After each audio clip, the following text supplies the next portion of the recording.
Hi, welcome to Catholic Nest. So today I'm going to share my daughter's curriculum picks for 2023-24, the year starting in September. So she is year 5 in the UK, which would be the American grade 4. So I'm going to share her kind of everyday picks, and then what I'm putting in her Friday box or her easy day box when we have a lighter, more independent day, usually on a Friday morning or just if there's a lot going on. So the first thing is maths. She had intended to start Gamma from Matthew C last year, but as I keep mentioning, we had a very interrupted year, and it did affect some of our scope and sequence of our curriculum choices, but that's fine. She's come to the end of beta, which is all subtraction and time, and she's going to be going on to multiplication. Matthew C is not done by grade level, it's mastery maths curriculum, so they just move at their own pace, and they each level focuses on one aspect of maths. So there's a single and multiple digit multiplication, and she's going to be doing that.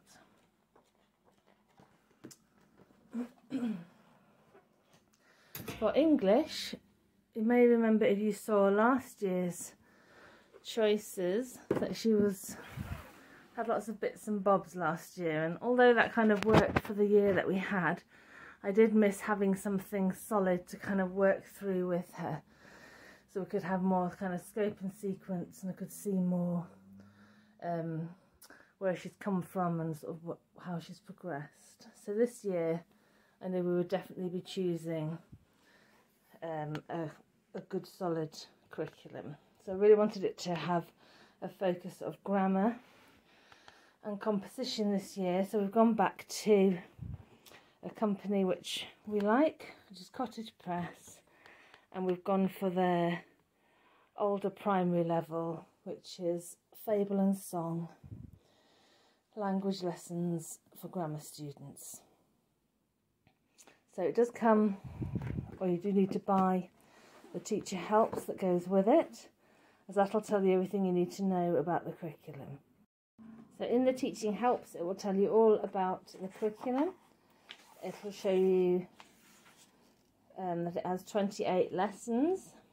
The lessons are long and broken down into mini lessons, and the lesson format is copywork, prose and poetry, literary observation, language logic, word usage and grammar, eloquent expression, developing style, classical composition, retelling of fable or parable or poem, and dictation. So I think I'll do a separate video once we get going with this, showing a bit more about it, as I couldn't find one video on it on YouTube. So I think it would be a useful one for anyone who would want to consider this for their home ed.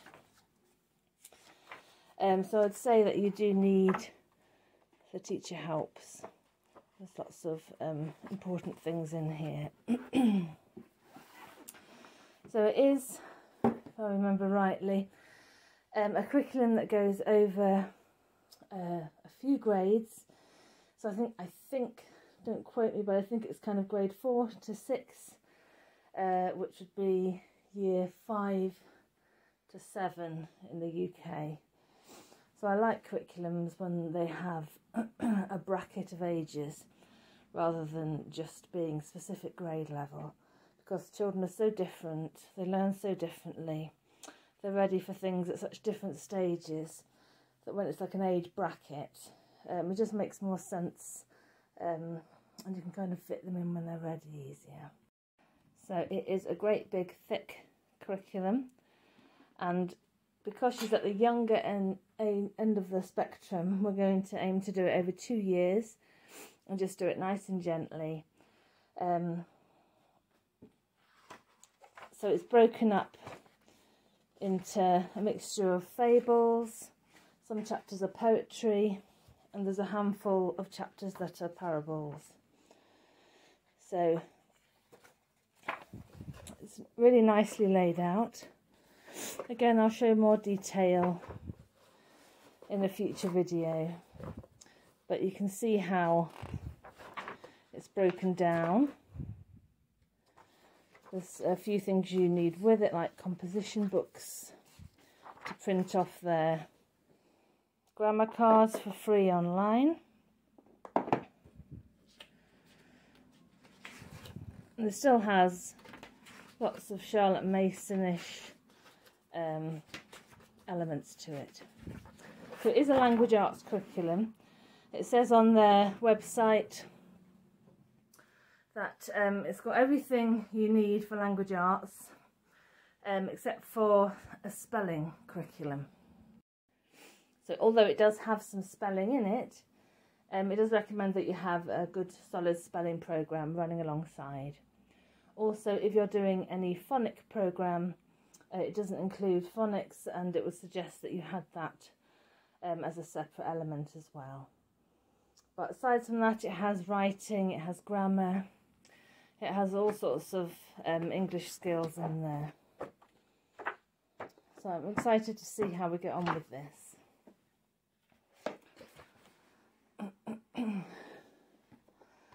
Running with the fox theme for the composition books, we just need one more. So you need one for copywork and one for composition. I've just printed off the free grammar cards, and they have the meanings on the back, and it'll indicate in the workbook when to use them and when to review them. So that's Fable and Song. So for spelling, last year she used Evan Moore, which wasn't quite as successful as I thought it would be. The older boys were using this system, which is just a blank spelling practice book from Amazon, about a £5, from Curriculum Owl. They do about 4 different covers. And that was working really well for them, so I like the flexibility in choosing your own spelling lists specific to that child, rather than having set spelling lists. I think that works really well if you're following one curriculum from beginning to end, but I think it didn't work that well for us, because if she got words wrong, there was no way to carry it into the next chapter's activities. And if she could already spell words, she was practicing them, and it was a bit of a waste of time. So this system kind of works and makes better sense for us at the moment. And we're just carrying on using this years 1 to 6 British and World English Spelling List book. And just taking the words from Cottage Press that come up in the small spelling sections, and that means that I can add them to the spelling lists that she's got in here, so that we can kind of be more flexible. And if she's coming up with any words in her writing, misspelling them, I can just quietly bank them and add them to her next week's spelling list.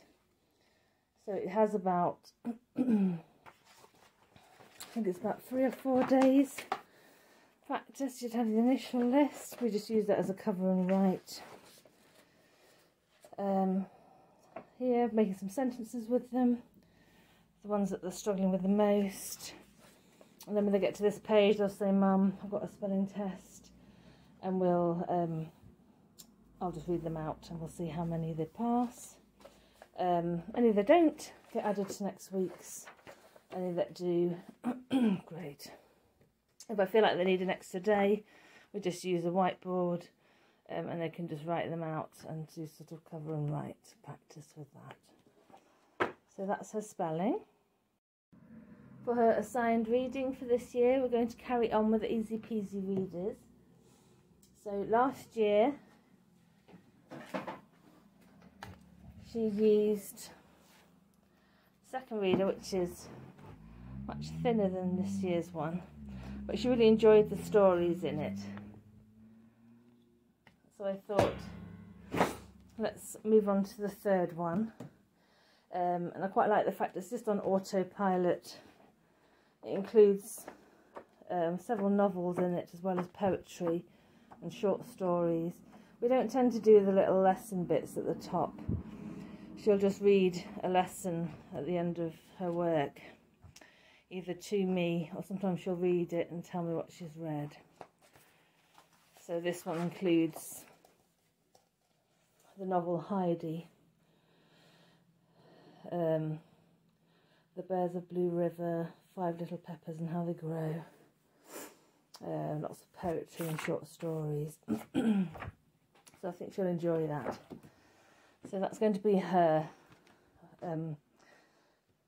learning time reading. Obviously she reads other books in her spare time. And I brought the vocabulary book to go with it, which isn't for every story that she reads. They don't tend to start till, so it doesn't start till lesson 24 in the reader.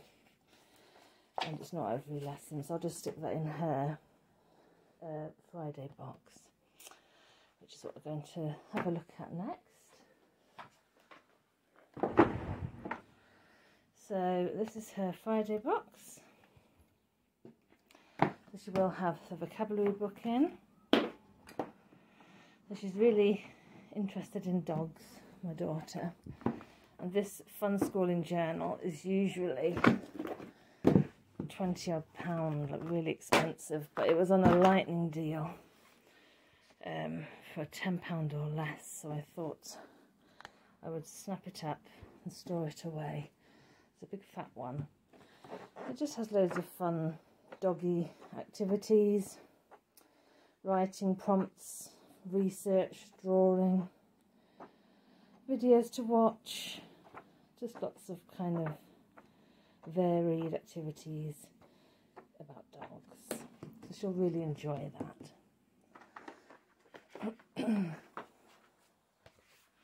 For her little extra maths, I got her this workbook, which I did share in my new term haul. It's called Busy Bee Times Tables. It was just from Amazon.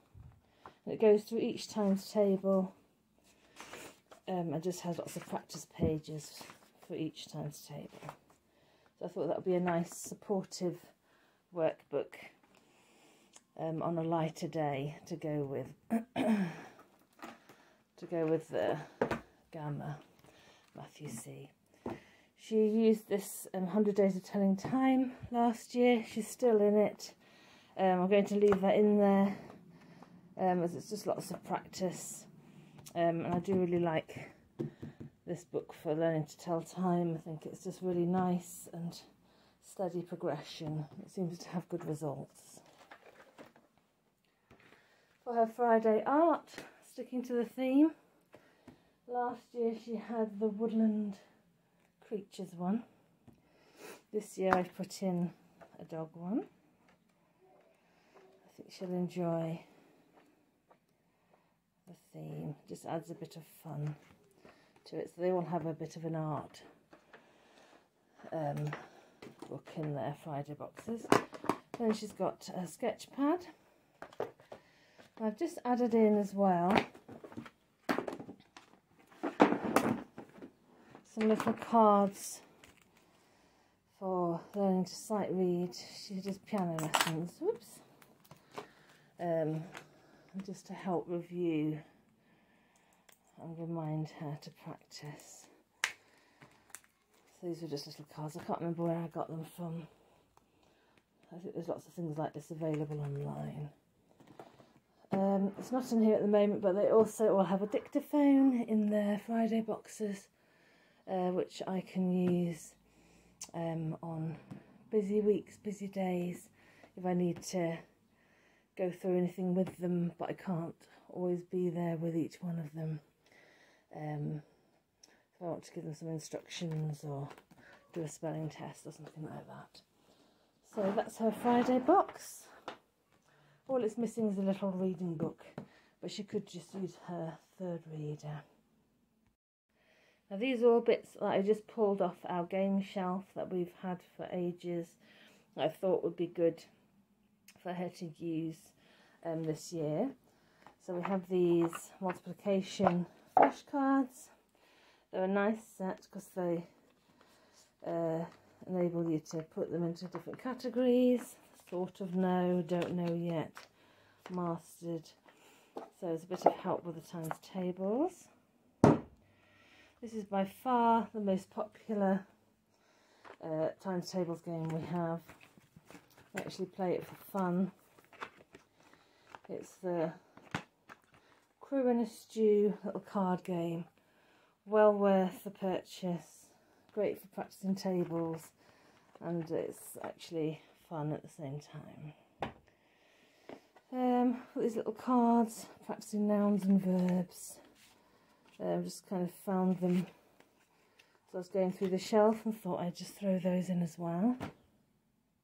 We've got quite a few times tables games, as the boys took a while to learn there, so I was trying to make it as interesting as possible. This is one of them, Times Tables Heroes. It's got 2 games in one. They really like the Logic Roots games. This is quite good for when they know most of their tables and they need a bit of a practice. The Logic Root ones often come up on eBay. I think I've got at least 4 of them from eBay second hand. We've also got a few other times table games, but it's quite a nice way just to do a bit of review and just add a bit of a fun learning session in here and there. So that is my Year 5's daughter's Maths and English picks for the coming year. For things like science, history, geography, we're kind of doing some more kind of group unit studies on those. So I'll try and share those in the coming weeks and what we're using for those. So I hope that's been helpful. Any questions, feel free to comment. Yes, and I'll try and do a video to review how we got on with them next year or during the year. So thank you very much for watching. See you soon.